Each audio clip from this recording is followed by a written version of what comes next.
اب فحاشی اور عریانی کیا ہے؟ لباس کی قدغن سے باہر نکل جانا، گفتگو کی قدغن سے باہر نکل جانا، پردے کی قدغن سے باہر نکل جانا، اور شتر بے مہار ہو جانا. چونکہ جو لفظ عورت ہے، اسلام نے عورت کے لفظ کے اندر ہی پوشیدگی رکھی ہے، یعنی عورت کا معنی ہی پوشیدہ ہے. مستور لفظ ہے اس کے لیے، مستور تو ہے. مستور کا معنی ہی پوشیدہ اور چھپا ہوا ہے. بالکل. عورت کے جتنے بھی لفظ آپ نکالیں گے، جس بھی زبان سے لیں گے، اس کا بذات خود معنی یہ ہے کہ پوشیدہ، چھپی ہوئی چیز اور غلاف میں لپیٹی ہوئی چیز. اب پردہ، چھپی ہوئی چیز، غلاف میں لپیٹی ہوئی چیز جو ہے، اس کو جب آپ اتار دیں گے لباس کو، تو پھر جو نوعیت ہمارے سامنے آ رہی ہے وہ آپ کے سامنے ہے. دوسرا جو اس وقت جو حالات ہمارے سامنے آگے ہیں، ایک تو میڈیا کا بہت بڑا رول ہے. اس میں میڈیا کا رول یہ ہے کہ ہر بچی کو اللہ نے نسوانی حسن دیا ہوا ہے. آپ یہ نہیں کہہ سکتے کہ کوئی بچی بدصورت ہے، ہر بچی نسوانی حسن رکھتی ہے.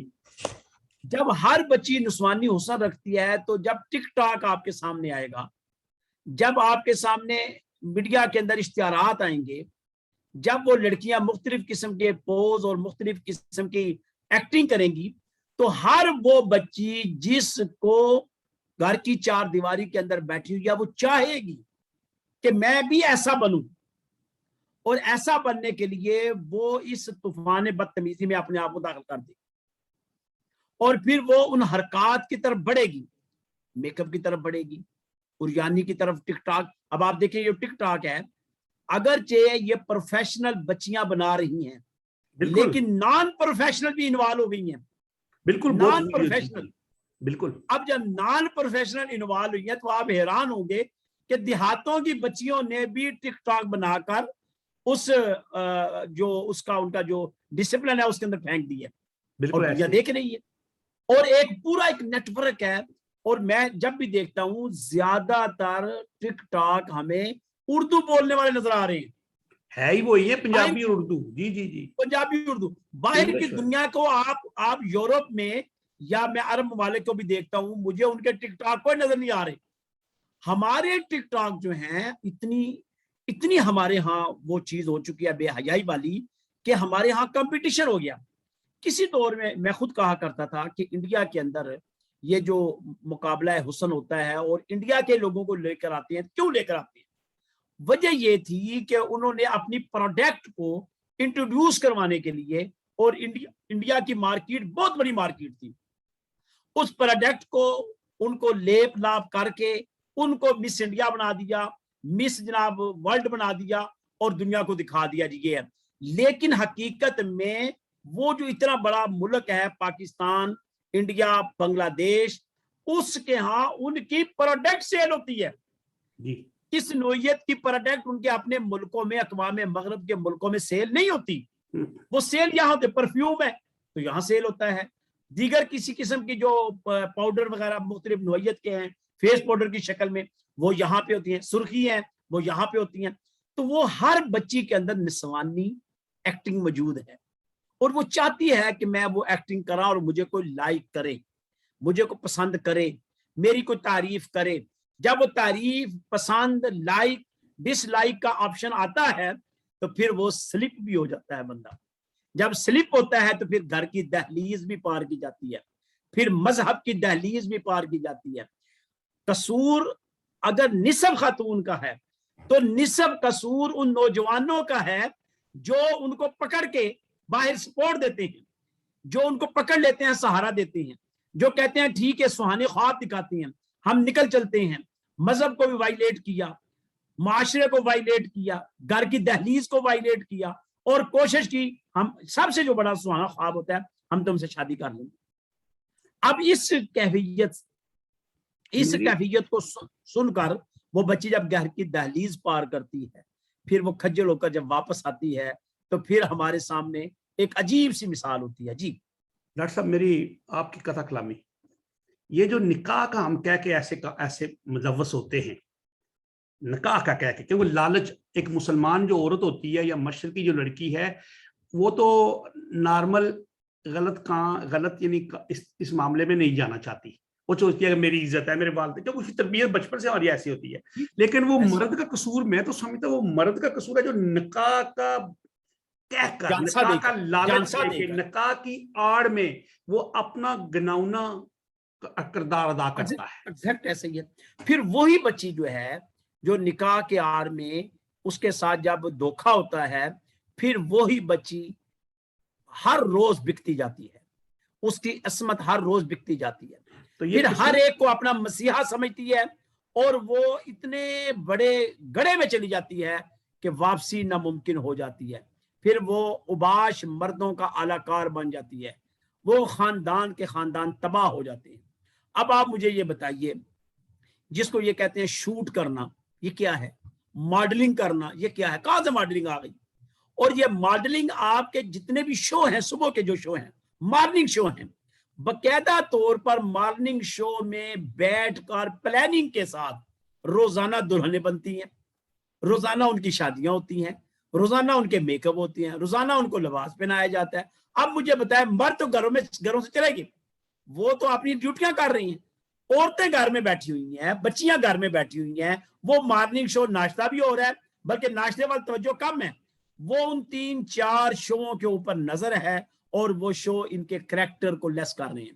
اگر وہ بچی اسٹوڈنٹ ہے تو وہ ایک تصور میں لے کر جاتی ہے, ایک چیز وہ جو میڈیا سے پک کرتی ہے وہ ایک تصور میں لے کر جاتی ہے, اس تصور سے وہ خراب ہو جاتی ہے, ختم ہو جاتی ہے. اس کے اوپر جہاں ہمارے مذہب کی ذمہ داریاں رسپانسبلٹی ہیں, وہاں الیکٹرانک میڈیا ہے, وہ بار بار الیکٹرانک میڈیا یہ تو کرتا ہے, وہ جی بچی بھاگ گئی, وہ جی بچی پکڑی گئی, وہ جی بچی کا ڈی این اے ہو گیا, وہ جی فلانے کے ساتھ تھی, وہ جی ایسے ہوئی. اب مجھے بتائیں, ابھی جو نور مقدم کا کیس ہے, اس کے اوپر اب آپ کے سامنے اس کے اہم ترین پورشن آ رہی کہ ان کا بیفور ٹائم آپس میں انتہائی قریبی ریلیشن رہا ہے, 3 سال مختلف تقریبات میں یہ ڈانس کرتے رہے اکٹھے, مختلف تقریبات میں ان کا آپس میں بھرپور قسم کا انجوائمنٹ تھا. اب وہ جو آخری چونکہ ایک جو فرد ہے وہ بالکل ایکسپائر ہو چکا ہے کہ وہ اپنا موقع پیش کرتا. اب تو یک طرفی بات ہے نا, جو موقع پیش کرتا وہ تو بندہ ہی ختم ہو گیا جی, کہ وہ کہتا ہے کہ یہاں پر ہماری آپس میں جو ہے وہ اختلاف ہوا ہے. اس وقت ایک ہی پارٹی موجود ہے اور شواہد یہ کہتے ہیں جی یہ قتل ہوئی ہے, لیکن اس قتل کے جو اسباب محرکات ہیں وہ کیسی ہے؟ ہر روز یہ حوا کی بیٹی قتل ہو رہی ہے, ہر روز حوا کی بیٹی کی اسم دری ہو رہی ہے, ہر روز حوا کی بیٹی لٹ رہی ہے, بک رہی ہے, اور اس کے اوپر ہمارے ادارے خاموش ہیں. ادارے بلکہ آپ حیران ہوں گے کہ مختلف آفیسروں کے ڈانس اس وقت جو ہے کلپ کی شکل میں بڑا فیشن بن گیا, اور وہ گھوم پھر رہے ہیں, اور وہ ان لوگوں کو پوچھنے والا کوئی نہیں ہے. جب یہ ڈانس ٹرانسفر ہوتے ہیں اسٹوڈنٹ کی بچیوں, جو یونیورسٹی کی بچیاں ہیں, کالج کی بچیاں, جب وہ دیکھتی ہیں تو وہ بھی کسی نہ کسی کا الاکار بن جاتی ہیں. جب وہ الاکار بنتی ہیں تو پھر نتیجہ جو ہے وہ ڈراپ سین جو ہوتا ہے وہ بے حیائی, برائی اور شرانگیزی اور بکلا. تو جو دوسری بچیاں متاثر ہوتی ہیں نا ان کو دیکھ کر, کیونکہ موبائل فون اب ہر ایک کے پاس ہے, جو دوسریاں بچیاں سفید پوش بچے, جس طرح بھی آپ نے بتایا لاہور کی 4 بچیاں, یہ شریف گھرانے سے تھی, غریب گھرانے سے تھی, سفید پوشی میں تھی. اب ان کو بھی دل تھا اچھا لباس پہنے, تو یہ گھر سے نکلی. ان کا بھی دل تھا کہ ہمیں بھی کوئی پاکٹ منی ملے, اچھی پاکٹ منی ملے, اس سے ہم یہ کچھ کریں. گھر سے نکلی, جب بکتی واپس آئی تو ایک خبر اس کی میں نے نیچے دیکھا, جی الحمدللہ جی یہ ان کا جناب ٹیسٹ کیا, کوئی ان کے ساتھ جنسی تشدد نہیں ہوا. یہ سب بکواس ہوتا ہے. یہ اگر آپ 2-4 دن 5 دن ٹھہر جائیں, ابھی بڑے اور انکشاف ہو جائیں گے. جی جی جی, یہ ہمارے ہاں یہ جو خبر کا جو انداز ہے نا, سنسی خیزی, کبھی بھی ہماری خبر ہماری پہلے شروع میں انتہائی سنسی خیز آ جاتی ہے, آگے جا کر وہ بریک ہو جاتی ہے. کبھی شروع میں بریک ہوتی ہے, آگے جا کر سنسی خیز ہو جاتی ہے. تو ہمارا جو معیار ہے میڈیا کا, وہ معیار اس لیول کا نہیں ہے کہ ہماری بچیاں جو ہے وہ محفوظ رہیں, بلکہ اس لیول کا ہے کہ ہماری بچیاں غیر محفوظ ہوتی چلی جا رہی. لیکن یہ جو میڈیا ہے اس کو کنٹرول کرنا, اس کے اوپر اس کو ایک تربیت اس کی کرنی کہ آپ اچھے موضوع پہ دیکھیں. ہم یہاں پہ یورپ میں رہتے ہیں, آپ یقین کیجئے کہ یہ یورپ کے اندر کوئی بھی ایسا پروگرام ٹی وی پہ نہیں آتا 10 بجے رات کے پہلے جو ہم یہ سوچیں کہ بچوں کے دیکھنے کا مناسب نہیں ہے. پہلی بات. اور دوسری بات یہاں پہ چینلز کے اوپر لکھا ہوتا ہے کہ یہ چینل بچوں کے لیے, حتیٰ کہ ہم یہ ویڈیو بنا رہے ہیں نا میں آپ کے ساتھ, جب میں اس کو ڈاؤن لوڈ کروں گا تو لکھا ہوگا کیا یہ بچوں کے لیے ہے یا نہیں ہے. بہت اچھا. اچھا اب آپ ایک اور چیز دیکھیں, ہمارا یہ جو میڈیا ہے اس کے اندر چھوٹی چھوٹی بچیوں کو, پچھلے دنوں میں نے صبح کے شو دیکھ رہا تھا, چھوٹی بچیاں 10 سال کی اور وہ ڈانس کر رہی ہیں, اور ڈانس اس کے ساتھ وہ بندہ کر جس کی عمر 30 سال ہے. اب جو ایج کا گیپ ہے یہ بھی ختم ہو رہا ہے. دوسری بات مرزا صاحب آپ حیران ہوں گے کہ ہمارے ہاں ایک اور بہت بڑا خطرناک مرحلہ آ گیا. جو ہمارے ڈرامے ہیں, جو رشتے تھے نا اسلام کے, مثلا ساس کا, بہو کا, سسر کا, دیور کا, جیٹ کا, یہ سارے اب سکینڈلائز ہو گئے ہیں. بالکل. اور یہ ڈرامے ہمارے پاکستان میں دکھائے جا رہے ہیں ڈرامے. اور یہ جو تھا نا ایک رشتوں میں حیا کا کنسیپٹ, رشتوں میں ادب کا کنسیپٹ کہ بھابی ماں کے برابر ہوتی ہے, اچھا بڑی بہن ماں کے برابر ہوتی ہے, بڑا بھائی باپ کے برابر ہوتا ہے, یہ ختم ہی ہوگی. سسر کا یہ مقام ہے, ہر روز آپ دیکھیں گے سسر کا بہو کے ساتھ, ساس کا دماد کے ساتھ, اچھا بھابی کا دیور کے ساتھ, جیٹ کا فلانے کے ساتھ, اور یہ باقاعدہ طور پر فیشن کے طور پر دکھایا جا رہا ہے. اور تجسس کے ساتھ بچیاں ہماریاں دیکھ رہی ہیں. مرد تو باہر ہوتے ہیں, مردوں کو تو پتہ ہی نہیں ہے کیا ہو رہا ہے. اور غیر محسوس طریقے سے یہ ٹریننگ ہو رہی ہے, غیر محسوس طریقے سے یہ ایک چیز پھیلائی جا رہی ہے کہ امت مسلمہ کے اندر بلامون اور پاکستانی عوام کے اندر سے غیرت ایمانی نکال دی جائے. اگر آپ کو یاد ہو تو یہاں پر کئی مرتبہ یہ کہ غیرت کے قتل ہوتے ہیں جی یہاں پر. بھئی غیرت لفظ اسلام نے غیرت سکھائی ہے, غیرت کس نے سکھائی؟ یہ غیرت تو یورپ میں بھی موجود ہے. آپ کہاں کہتے ہیں غیرت نہیں ہے؟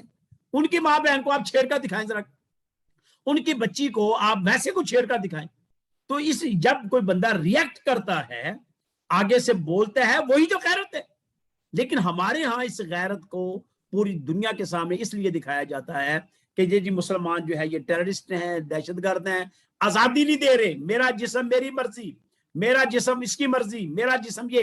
یعنی اس انداز سے ہم نے ایک طوفان بدتمیز بپا کیا ہوا ہے کہ نتیجہ اب آپ پھر دیکھ لیں کہ ہر روز اخبارات کے اوپر اتنی خبریں دین کے پھیلاؤ کی, اشاعت کی, اصلاح کی نہیں ہوں گی جتنی خبریں آپ کو یہ ملیں گی کہ آج فلان جگہ یہ ہو گیا, فلان جگہ یہ ہو گیا, ایسے لڑکیاں بھاگ رہی ہیں, لڑکے بھاگ, ایسے لگ رہا ہے کہ پتہ نہیں ملک کے اندر کیا ہو رہا ہے. تو یہ بربادی ہو رہی ہے. جی انتہائی افسوس آتا ہے کہ یہ نہیں کہ میں سمجھتا ہوں کہ آج سے 600 سال پہلے بھی, 1000 سال پہلے بھی ایسے غلط کام ہوتے تھے, یہ نہیں کہ نہیں ہوتے تھے. اسی لیے اللہ تعالیٰ نے قرآن پاک میں بھی سزائیں آئیں, ان سے پہلی قوموں پہ بھی یہ وقت آئے, ان کو سزائیں بھی ملی. جزا سزا کا مسئلہ تھا, اگر جرائم ہوتے تھے تو یہ کہا گیا نا کہ یہ جرم کی یہ سزا ہے, یا قانون بنتے تھے. لیکن یہ جو ہمارا میڈیا ہے, یہ ابھی جو آج کل جو کر رہا ہے, میں نے اللہ قسم میں نے وہ دیکھا جو ہمارے پاس وہ آتی رہتے, تو لاہور کی شاہراہوں پہ وہ میڈیا والا جاتا ہے, وہ خواتین کھڑی ہیں بیچاری کسی مارکیٹ پہ, آپ کیوں کھڑی ہیں؟ اچھا جی, وہ کہتی ہے آگے سے کہ جی کیا بات ہے؟ اچھا جی بات یہ ہے کہ آپ یہ کام کیوں کر رہی ہیں؟ وہ کہہ رہی ہے بھائی برقع پہنا ہوا ہے, میں کھانا نہیں ہے, یہ ہے وہ ہے. میں نے خود دیکھا ہے, بلکہ ایک خاتون نے تو کہا وہ پلاسٹک کے برتن بیچ رہی تھی, تو اس نے کہا کہ یہ یہاں پہ تو یہ کام ہوتا ہے, آپ یہ کریں. اس نے کہا میں پلاسٹک کے برتن بیچ رہی ہوں اپنے بچوں کی روزی کمانے کے لیے. میں کہتا جی آپ نے یہ عبا پہنی؟ اس نے کہا میں نے نیچے شلوار میری یا قمیض پھٹی ہوئی ہے. وہ کہتا ہے اچھا پھر یہ کام کیسے ہو سکتا ہے؟ اس نے کہا تم میرے گھر 2 ہفتے کا کھانا پچا سکتے ہو؟ ہے جی وہ کیوں؟ اس نے کہا پھر جب تم پچا ہی نہیں سکتے تم مجھ سے کس چیز کا سوال کر. پھر وہاں پہ ایک اور جگہ دیکھا انہوں نے, ہم جنس پرست کھڑے ہوتے ہیں, وہ جن کے ان کے انٹرویو لیے جا رہے ہیں, وہ بتا رہے ہیں جی یہی فحاشی ہے. یہ جو ابھی آپ نے فرمایا نا کہ برائی ہر دور میں اس کا میں قائل ہوں کہ ہر دور میں برائی رہی, ہر دور میں حق رہا اور برائی ختم ہوتی رہی. اب جو برائی ہے اس کی شکلیں اختیار ہو گئی ہیں مختلف. پہلے برائی اگر کسی علاقے میں ہوتی تھی, دوسرے علاقے میں پہنچتے مہینہ لگ جاتا تھا. اب تو 1 سیکنڈ ہے, 1 سیکنڈ کے اندر پتہ چل جاتا ہے کہ اس وقت آپ کے فلان چوک پر فلان چند لڑکیاں کھڑی ہیں اور یہ حرکت کر رہی ہیں. اب مجھے آپ یہ بتائیے کہ ان جو بچیوں کا انٹرویو کرنا چاہیے تو یہ تھا کہ ارباب بسط و اقتدار جو ہیں وہ فوری طور پر ان کے لیے بیت المال سے اہتمام کریں راشن کا، سننے کے باوجود چپ۔ اچھا اس کو چھوڑیں، اس کے اندر ہم پروگرام نیکسٹ کریں گے گداگری کے اوپر کریں گے جو اصل بات ہے۔ اب چوکوں کے اوپر گداگر کھڑے ہیں، ہمارے پاس ایکٹ موجود ہے انسداد گداگری کا، لیکن اس کے باوجود پورا لاہور، پنڈی، اسلام آباد، دیگر شہروں کے اندر لینڈ لگی ہے گداگروں کی، اور بڑے بڑے وہ پیسے کماتے ہیں۔ اچھا انہوں نے یہاں وہ لگا کیمیکل لگا کر ہاتھ لٹکا دیتے ہیں، کیمیکل لگا کر چہرہ لٹکا کر ماسک پہن لیتے ہیں، اور یہ فلمیں بھی چلائی گئی ہیں، کراچی سے چلائی گئی ہیں کہ دیکھو جی یہ بندے موٹر سائیکل پر آ رہے ہیں، موٹر سائیکل انہوں نے سٹینڈ پہ کھڑا کیا، اس کے بعد جناب آہستہ آہستہ ریڑیاں نکالی، ریڑیاں نکال کر سارا دن وہ مانگ رہے ہیں، پھر اس کے بعد 2 4 5 گھنٹے مانگنے کے بعد چل پڑے۔ تو کہنے کا مقصد یہ ہے کہ گداگری کی آڑ میں بھی فحاشی ہو رہی ہے، ماڈلنگ کی آڑ میں فحاشی ہو رہی ہے، سریعام یہ جو ٹک ٹاک کی شکل میں یہ فحاشی ہو رئی ہے۔ پچھلے دنوں میں 2 3 مرتبہ ہماری عدلیہ نے یہ کیا کہ ٹک ٹاک کو بند کیا جائے، لیکن جب تک حکومت اس بارے میں، تو پھر وہ بات آ گئی جب تک نظام اسلام، نفاذ اسلام نہیں ہوگا اس وقت تک یہ چیزیں نہیں ہوں گی۔ اب جو صورتحال ہے موجودہ جو اس وقت مرزا صاحب ہے، اب تو ہم کسی اور راستے کی طرف چل پڑے ہیں، اب تو کچھ اور سوچے کیا ہونے والا ہے۔ اب تو وہ باتیں ختم ہو رہی ہیں نا کہ ہم جو جس چیز کا ہم راگ الاپ رہے ہیں کہ اب یہ ہوگا، نہیں، ہم ابھی سوچ رہے ہیں، باتیں اس سے آگے نکل گئی ہیں۔ اب جہاں پر بہترین مقام تھے خیر کے، وہاں پر کسینے کھلے ہوئے ہیں، وہاں پر سینمے کھل گئے ہیں، وہاں پر شراب خانے کھل گئے ہیں، اور یہاں بھی یہ آپ دیکھیے گا وقت ایسا آ رہا ہے، ہم دیکھ رہے ہیں ہماری آواز ان آوازوں میں دب جائے گی، اگرچہ ہمارا حق بنتا ہے، کوئی مانے نہ مانے آپ کا کام ہے حق بات کہنا، لیکن یہاں پر بھی ہر برائی فری ہو جائے گی، اس کو کوئی قدغن نہیں ہوگی، کوئی پابندی نہیں ہوگی۔ یہ ماحول آہستہ آہستہ ہماری سوسائٹی میں ڈیولپ ہو رہا ہے، اور یہ اتنی شدت کے ساتھ ڈیولپ ہو رہا ہے کہ ادارے بھی پیچھے ہٹ جائیں گے، اور بلکہ یہاں تک ہوگا کہ اگر کوئی ادارہ انوالو ہوگا تو وہ بچیاں کھڑی ہو کر ان کا گربان پکڑ لیں گی، تم کون ہوتے ہو ہمیں روکنے والے۔ یہ پچھلے دنوں میں 1 2 بچیوں کے واقعہ اسلام آباد میں این جی اوز نے جلوس نکالے ہوئے تھے، سریعام جلوس نکال کر کھڑی تھی، ہمارا حق دو۔ اچھا بلکہ ایک اور میں آپ کو بتاؤں، نعرے لگے ہیں اس بات کے، ہم اسلام کو نہیں مانتے، ہم ملا کو نہیں مانتے، ہم فلاں کو نہیں مانتے، ہمارا حق ہے، ہمارا جسم ہماری مرضی، جس طرح مرضی اس کو یوز کریں۔ تو یہ ایک دیکھیں، اچھا ان کی گیدرنگ دن بدن بڑھ رہی ہے۔ اگر شروع میں 10 بچیوں نے احتجاج کیا، اب 100 بچیاں کر رہی ہیں، 100 نے کیا اب 200 کر رہی ہیں، 200 نے کیا اب 400 کر رہی ہیں، اسی طرح مختلف جو مقدمات ہوتے ہیں ان کے اوپر ہو رہا ہے۔ تو یہ ایک پلان کیا جا رہا ہے، اور اس پلان کے تحت این جی او جو ہے یہ کام کر رہی ہیں، اور یہ ہمارا اسلامی تشخص مٹانے کی کوشش ہے۔ لیکن ڈاکٹر صاحب عرض یہ ہے کہ جو این جی اوز ہیں وہ بھی تو پاکستان کے اندر بنی ہوئی ہیں، اس میں بھی تو وہاں کی خواتین ہیں، اس میں بھی وہاں کے مرد ہیں، اور وہ بڑے بڑے پڑھے لکھے پروفیسر اور اسکالر بھی بنے ہوئے ہیں۔ میں نے کچھ ایسی این جی اوز کو جانتا ہوں جو مذہب کے مطلب پیشوا ہیں، وہ آگے ہیں، اور انہی این جی اوز میں جب پتہ لگتا ہے کہ وہ یورپ یا فلاں جگہ سے 1.5 کروڑ $1.5 2 لاکھ لیا، کس لیے جی؟ کہ اسلام کو معتدل اعتدال پسند بنانے کا، ماڈرن اسلام بنانے کے لیے ہم تبلیغ و تشریح کر رہے ہیں۔ اب مجھے یہ نہیں پتا کہ ماڈرن اسلام کیا ہے، وہ کس کو کہتے ہیں، کہ میں نے تو وہ وہی ہے جو کہ پرانا پاکستان اور نیا پاکستان، پاکستان ہی ہے، پرانا کیا تھا نیا کیا۔ تو یہ ماڈرن جو اسلام کے لیے، اسلام مذہب جو ہے، اس نے کبھی کسی کو دعوت نہیں دی کہ تم برائی پھیلاؤ، اس نے کبھی نہیں کہا کہ میں پرانا ہوں اب نیا ہونے لگا ہوں۔ اسلام ہر دور میں اپنے تقاضوں کے مطابق موجود ہے، بالکل بات اتنی سی ہے۔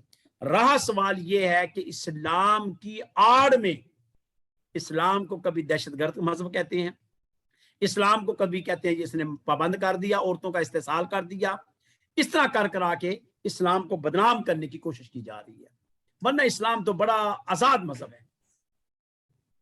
لیکن ڈاکٹر صاحب اس کا حل کیا بنے گا؟ اس کو کس نے اس کو سیدھی راستے پہ کون لائیں گے؟ کیا ہمارے مشائخ علماء کا فرض ہے، یا ہماری اس حکومت کے ان اداروں کا فرض ہے یا اپنے بچوں کی تربیت میں ماں باپ کا کوئی فقدان ہے؟ دیکھیں، سب سے پہلے ماں باپ اپنا کردار ادا کریں. علماء کا جہاں تک تعلق ہے وہ آپ کے سامنے ہے، ٹیلی ویژن کے اوپر علماء بیٹھے ہوئے ہیں، مشائخ بیٹھے ہوئے ہیں، 7 بچیاں بیٹھی ہوئی ہیں. وہ آپ نے دیکھ لیا. رئیسی کثر ہمارے ڈاکٹر صاحب ایک ہیں، وہ ناچ کے ایک طرف اعوذ باللہ پڑھتے ہیں، پھر بسم اللہ پڑھتے ہیں، پھر خود ہی ناچنا شروع کر دیتے ہیں، پھر لڑکیوں کے ساتھ مذاق کرتے ہیں، پھر وہ آئے دن کوئی نہ کوئی ان کی ویڈیو ریلیز ہوتی ہے. اس کے اثرات مرتب ہوتے ہیں. ان کو یہ سمجھ نہیں آ رہی، ان کے اثرات مرتب ہوتے ہیں پبلک کے اندر. جس انداز سے وہ یہ حرکتیں کر رہی ہیں، یہ حرکتیں ان کی پبلک کو ڈسٹرب کر رہی ہیں، اور یہ کوئی خیر والا کام نہیں کر رہے. یہ کوئی کیا اس کو کہتے ہیں کہ آزادانہ کام نہیں ہے، یہ ڈسٹرب کر. اسی طرح کچھ علماء اکرام ہیں بیٹھے ہوئے ہیں، بیٹھ کر ان کی سوسائٹیوں کو پروموٹ کر رہے ہیں، ان کی ہیلپ کر رہے ہیں. دیکھیں شریعت کیا کہتی ہے؟ شریعت کہتی ہے کہ اگر آپ نے برائی کو دیکھا ہے اور آپ کے پاس طاقت ہے، طاقت سے روکے. اعلی ایمان. نہیں روک سکتے، قوت سے روکے. نہیں روک سکتے، زبان سے روکے، تبلیغ سے روکے. ادنا ترین ایمان یہ ہے کہ اپنے دل میں برا جاننے کہ یہ غلط ہو رہا ہے، یہ ادنا ایمان ہے. تو آج ہم نے یہ ادنا ایمان والی جو کیفیت ہے وہ بھی آہستہ آہستہ ختم ہوتی جا رہی ہے کہ ایمان برائی دیکھ کر صرف اندر محسوس کرنا کہ یار یہ غلط کر رہے ہیں، یہ ادنا ایمان ہے. زبان سے روکنا یہ سیکنڈ ایمان ہے، اور طاقت کے ساتھ روکنا یہ فل ایمان ہے. مجھے بتا دیں کتنا کہ ہم طاقت کے ذریعے اسلام کو پھیلا رہے ہیں، نہیں وہ یا ہم پولیس زبان کے ذریعے. پولیس تو ہے بس وہ طاقت پولیس سے روکنے کے، وہ وہ پیسے لے کے چھوڑ دے. وہ تھانے کے اندر جو گالیاں نکالتی ہیں تو وہ بندے کے ضمیر کو مار دیتی ہیں. اگر وہ وہاں مسلح بچھا دیں اور لوگوں کو نماز روزے کی تلقین کریں، یقین کر لیں کہ لوگ جو حوالات میں جائیں مسلمان بن کر باہر آئیں. اب تو پوزیشن یہ ہے کہ وہاں گالیاں نکالی جاتی ہیں ٹیبل پر، تیری ماں تیری بہن. وہ تو شروع سے مجھے آپ یہ بتائیے کہ یہ گالیاں سن کر وہ آدھے مر جاتے ہیں، وہ مجرم بن جاتے ہیں، ملزم نہیں ہوتے. کیوں بنتے ہیں؟ وہ ان کے ایٹیچیوڈ سے، ان کے رویوں سے. اگر ان کے رویے اچھے ہوں، تفتیش کا مرحلہ اچھا ہو، ان کو پکڑنے کا طریقہ اچھا ہو، یعنی وہ دیکھیں نبی علیہ الصلوۃ والسلام نے فرمایا کہ آپ گناہ سے نفرت کریں، گناہگار سے نہ کریں. گناہگار کو اپنے قریب بٹھائیں تاکہ وہ گناہ سے باز آ جائے. اسی طرح آپ گناہگار آدمی کو پکڑا گیا ہے تو آپ اس کی اصلاح کریں. آپ سے نے فرمایا کہ اگر کسی گناہگار کی اصلاح کی جائے اور اس کو صحیح کر کے صحیح مسلمان بنا دیا جائے، 100 اونٹ صدقہ کرنے سے بہتر ہے کہ ایک مسلمان کی اصلاح کر دی جائے. اچھا ڈاکٹر ایک شخص کی صاحب، اصلاح. آپ سے ایک درخواست ہے، آپ اس معاملے میں کیا پیغام دینا چاہتے ہیں ہمارے ان بچوں کے والدین کو، انتظامیہ یا حکومت کو؟ ایک ہوتا ہے کہ آپ کی رائے کیا ہے، ان کو کیا کرنا میرے چاہیے نزدیک یہ ہے تاکہ کہ سب سے پہلی بات ہے کہ والدین جو ہیں وہ اپنے بچوں اور بچیوں کے اوپر نظر رکھیں. جب بچے بالغ ہو جاتے ہیں الگ کمروں میں ان کو نہ لیٹنے دیں، ان کے موبائلوں کو چیک کریں، ان کے دوست جو خلوت کے ہیں ان کے دوستیوں کو چیک کیا جائے، کن کن کے ساتھ ان کی دوستیاں ہیں. پہلا درس گاہ جو ہے وہ والدین ہیں. والدین اس چیز کو دیکھیں. جب وہ بچے یونیورسٹی لیول پر آتے ہیں تو یونیورسٹی لیول پر حکومت کا کام ہے کہ وہاں پر اتنی سختی ہو کہ وہ بچیاں اپنی حدود سے باہر نہ نکلیں. کوئی ایسے مواقع نہ دی جائیں تفریح پارک کے، کنٹینوں کے، کہ جہاں پر وہ اس قسم کی وائلیشن ہوتی ہے. وہ ادارے اپنا کام کریں. تیسرے مرحلے پہ جب اور میچورٹی آتی ہے تو اس میچورٹی کے اوپر اسٹیٹ کا کام ہے. جس کے پاس وسائل نہیں، ذرائع نہیں، یا ان کے پاس ٹیکنیکل جاب نہیں، یا ان کے پاس کوئی ہنر نہیں، ادارے جو ہے حکومت کی سربراہی والے، وہ ایسا انسٹیٹیوشن ہو کہ وہ بچہ وہاں جائے اور اس کو اس کا رائٹ مل جائے.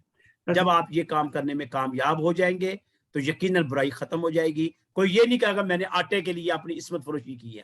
کوئی یہ نہیں کہے گا کہ میں نے دار روٹی کے لیے یہ ٹک ٹاک جناب یہ مجھے وہاں سے پیسے آ رہے، یہ نہیں کوئی کہے گا. تو ڈاکٹر صاحب ایک اور عرض ہے، کیا یہ نہیں ہے کہ جو ہمارا معاشرتی مسئلہ ہے نکاح کا، یہاں پہ ہماری بچیوں کی عمریں گزر جاتی ہیں جہیز کی نہ ہونے کی بنا پہ ان کی شادیاں نہیں ہوتی. یہاں پہ لڑکوں کی شادیاں اس لیے نہیں ہو سکتی کہ ان کے والدین کے پاس 10 تولے یا 15 تولے سونا پہنانے کے لیے وسائل نہیں ہیں. اس لڑکے کے پاس اتنا جاب نہیں ہے کہ وہ اتنی اس خاتون کی یا اس بچی کے پیرنٹس کی وہ ڈیمانڈ پوری کر سکے. کیا اس میں بھی اسلام کیا کہتا ہے اس معاملے میں؟ نکاح اس کے میں بھی معاملے اسلام یہ کہتا ہے، اسلام کا یہاں بھی کنسیپٹ یہ ہے کہ نبی علیہ الصلوۃ والسلام نے فرمایا کہ بلا تسرفوا انہ لا يحب المسرفین، یہ قرآن کی آیت ہے، فضول خرچی سے بچو، اللہ تعالیٰ فضول خرچی کرنے والوں سے محبت نہیں کرتا۔ ان المبذرین کانوا اخوان الشیاطین، جو فضول خرچ ہوتے ہیں وہ شیاطین کے بھائی ہوتے ہیں۔ اسلام نے جہیز سے منع کیا، اسلام نے عورت کے گھر جا کر کھانا کھانے سے منع کیا، یعنی برات آپ لے کر گئے ہیں، وہاں سے بچی لیا، آپ وہاں سے کھانا نہیں کھا سکتے۔ کھانا شادی کا ایک ہی ہوتا ہے اور وہ ولیمے کی شکل میں ہے۔ اب ہمارے ہاں تیل مہندی کا کھانا الگ، نکاح کا کھانا الگ، اچھا رسمیں وہ جو ہنا وہ الگ، آنے کا کھانا الگ، جانے کا کھانا، وہ جو بچی دے رہے ہیں ان کا تو بڑکس نکل جاتا ہے۔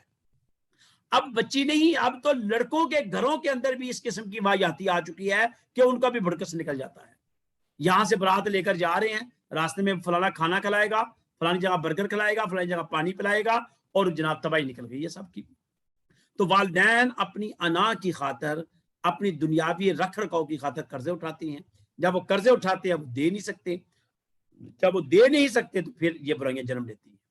تو آپ کیا کہنا چاہتے ہیں کہ اسلام کی روح سے، اسلام کے راستے طریقے سے والدین کو اپنے بچوں کی شادیاں نہایت ہی اصل عمر میں اور ان کے سادگہ طریقے سے کر دینی چاہیے، اور پھر یہ برائیوں کا راستہ بند ہو سکتا ہے بہت حد تک بہت حد تک۔ اور دوسری بات، جو ریاست ہے وہ اپنے جو اس کی ذمہ داری ہے اس کو نبھائے کہ بے روزگاروں کو ایک تعلیم و تربیت یا ان کو روزگار دے، بیماروں کو ان کی دوائی اور علاج معالجے کی سہولتیں، اور خواتین جو ایسی ہیں ان کے نان نفقے کا یا ان کے جو، اور یہ جو ہمارے ایک اور ہمارا کنسیپٹ بڑا بنا ہوا ہے، میں نے ہمیشہ وہ جو دیکھتا رہتا ہوں یا سوچتا ہوں، باتیں کرتا ہوں، خاتون کہتی ہے جی میرے خاوند نے میرے سے شادی کی، 3 بچے ہو گئے، اس کے بعد نے دوسری شادی کر لی، تو اسلام اجازت دیتا ہے تیسری کر لی، چوتھی کر لی، اب میں بھی کھڑی ہوں، دوسری 2 بھی کھڑی ہیں، ایک چوتھی کے ساتھ رہ رہا ہے، تو اس میں اسلام نے کب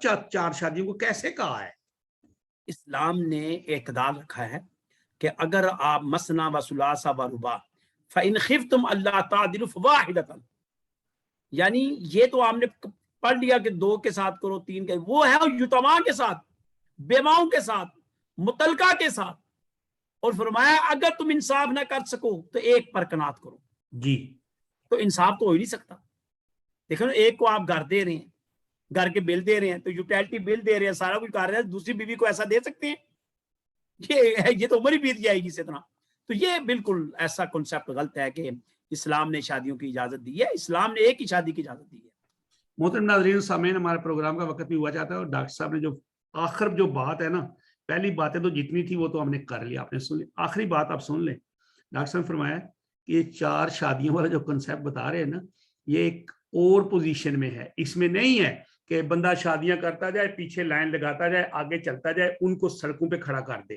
یہ غلط طریقہ ہے۔ یہ جو آج میرے بھائی دوست سوشل میڈیا پہ کہتے ہیں نا کہ 4 بیویاں، یہ ڈاکٹر صاحب نے جو بات بتائی ہے نا، یہ پہلے سنیں، ان کا پورا پروگرام پیغام سنیں، اور اس کے بعد پھر یہ باتیں آگے کریں۔ اور دوسری بات، ناظرین و سامعین، ڈاکٹر صاحب کی جو ادارہ ہے، اس کی جو اس کی کتابیں ہیں، جو اس کا لٹریچر ہے، آن لائن بھی پڑھیں۔ انشاءاللہ ڈاکٹر صاحب کے ساتھ ہمارا یہ رابطہ ہے، اور پروگرام کا ہم لوگ اس کو اپنی ویب سائٹ پہ بھی ڈاکٹر صاحب کے لٹریچر کو آن لائن کریں گے انشاءاللہ۔ میں اس کے لیے ہم نے ایک اپنے IT والوں سے خدمات حاصل کر رہے ہیں، تو میں آپ لوگوں سے اجازت چاہوں گا اپنی طرف سے۔ ڈاکٹر صاحب آپ سب کا شکریہ ادا کرتا ہوں۔ ہمارا چینل دیکھیں، سبسکرائب کریں، ڈاکٹر صاحب کو لائک کریں۔ ان کے ادارہ فیضان القرآن لاہور، آپ اس کی ویب سائٹ پہ جائیں، کتابیں پڑھیں۔ میں خود اس کا طالب علم ہوں، میں خود اس کو پڑھ رہا ہوں، اور اس میں ہمیں بہت سے ایسی چیزیں ملیں گی جن کو ہم نے ابھی تک لابلد ہیں، ہم نے ان کو دیکھا ہی نہیں ہے، پڑھا ہی نہیں ہے، اور بڑی آسانی سے ان کی جو قرآن پاک کی تفسیر ہے ڈاکٹر صاحب کی، بڑی مدلل ہے۔ ابھی میں بھی اس کو دیکھ رہا ہوں، دیکھنا مجھے مل رہی ہے انشاءاللہ، تو میں بھی اس کو مطالعہ کروں گا۔ تو ناظرین سامعین، میں آپ سے اجازت چاہتا ہوں، ڈاکٹر صاحب آپ سے بھی اجازت چاہتا ہوں۔ اللہ تعالیٰ ہم سب کو اپنی حفظ و امان میں رکھے۔ وَمَا عَلَيْنَا إِلَّا الْبَلَاغُ الْمُبِينُ۔ السلام علیکم۔